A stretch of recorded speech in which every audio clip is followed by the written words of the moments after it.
अस्सलाम वालेकुम स्टूडेंट्स, आज हमने करना है क्लास 9 के चैप्टर नंबर 2 का लॉन्ग क्वेश्चंस करने हैं हमने। फर्स्ट क्वेश्चन है explain the structure of a hydrogen atom.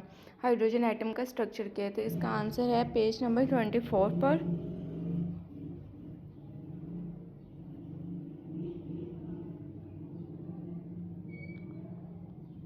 Isotopes and there masses. इसमें फर्स्ट 3 लाइन्स हम पहले डेफिनेशन के लिए करेंगे। All the atoms of an element must necessarily have the same atomic number, कि आज तमाम एटम्स जो होते हैं उनका एटॉमिक नंबर क्या होता है?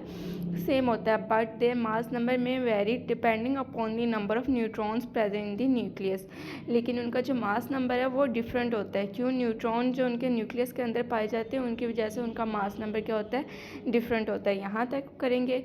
थर्ड फिर हम आएंगे 6 लाइन से, क्योंकि यहाँ पर जो लिखे हुए हैं वो कार्बन के आइसोटॉप्स लिखे हुए हैं। हम 6 लाइन से आएंगे। Hydrogen exist as 3 isotopes. यहाँ से कि हाइड्रोजन के कितने आइसोटॉप्स होते हैं? 3 होते हैं। हाइड्रोजन, ड्यूटेनियम एंड ट्रिटिनियम रिप्रेजेंटेड बाय ये H11, H2/1, H3/1। H11 is the only atom which does not have a neutron। अब जो फर्स्ट इसका आइसोटोप है वो वाहद ऐसा एटम है जिसमें न्यूट्रॉन नहीं होते। ठीक है। Since the chemical properties of the elements are determined by the number of electrons. जबकि केमिकल प्रॉपर्टीज हमें किस चीज़ की वजह से पता चलती हैं? इलेक्ट्रॉन्स की वजह से पता चलती हैं। All 3 isotopes will show almost the same chemical behavior although their physical properties may be different।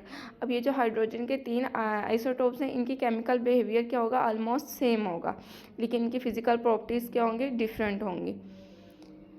H2/1 has twice the mass of H11, जबकि सेकंड वाले जो इसका आइसोटोप है उसके जो मास है वो क्या है? डबल है फर्स्ट आइसोटोप के मुकाबले में। While the mass of H3/1 is twice as the mass of H11, जब क्या इसका आइसोटोप नंबर 3 जो इसका मास के 3 टाइम्स ज़्यादा है फर्स्ट वाले आइसोटोप के मुकाबले में। Similarly the masses of 3 different isotopes are of carbon are different. आपने ये कार्बन वाला नहीं करना। उसके बाद ये जो आइसोटोप्स ऑफ हाइड्रोजन एटम लिखेंगे ये फर्स्ट ऊपर 3 वाले ये आपने करने। ये नीचे नेक्स्ट जो आपके लिखे हुए हैं ये जो आपके कार्बन के आपने ये नहीं करने। ठीक है। अब सेकंड क्वेश्चन पर आते हैं। How does the theory of atomic structure explain the ionization of atoms by a radioactive isotope? इसका आंसर है आपका पेज नंबर 26 पर।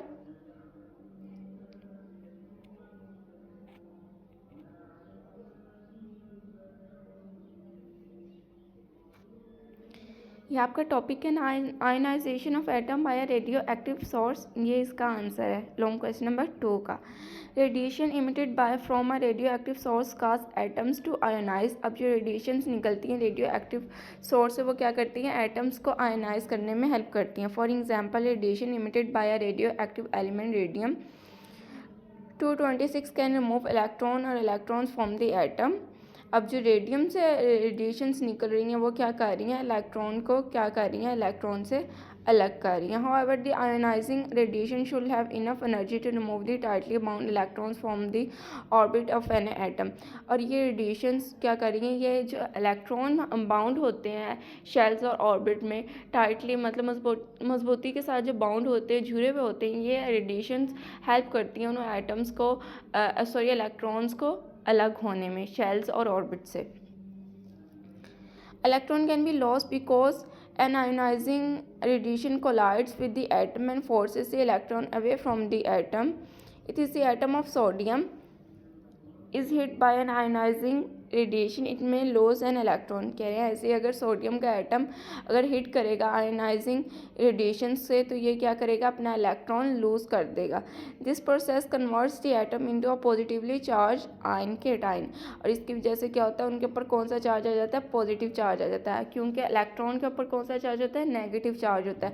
और जब ये रेडिएशंस एटम के साथ कोलाइड करती हैं, इनके साथ बजती हैं, तो ये क्या करती हैं? जो इलेक्ट्रॉन्स होते हैं टाइटली बाउंड होते हैं शेल्स और ऑर्बिट में, उनको अलग कर देती हैं और जब इलेक्ट्रॉन्स लूज़ हो जाती है, इलेक्ट्रॉन से अलग हो जाते हैं, तो फिर एटम पे कौन सा चार्ज आ जाता है, पॉजिटिव चार्ज आता है। और पॉजिटिव चार्ज को हम लोग क्या कहते हैं, केटायन कहते हैं। बेसिकली इसका काम क्या है कि इसने एटम में से इलेक्ट्रॉन को क्या कर देना है, सेपरेट कर देना। ये रेडिएशन जब भी किसी एटम पर पड़ेंगी तो ये क्या करेंगे, उसके इलेक्ट्रॉन को अलग कर देंगी, सेपरेट कर देंगी। जब इलेक्ट्रॉन सेपरेट हो जाएंगे तो उस पर कौन सा चार्ज रह जाएगा, पॉजिटिव चार्ज रह जाएगा, जिसे हम लोग क्या कहते हैं, केटायन कहते हैं।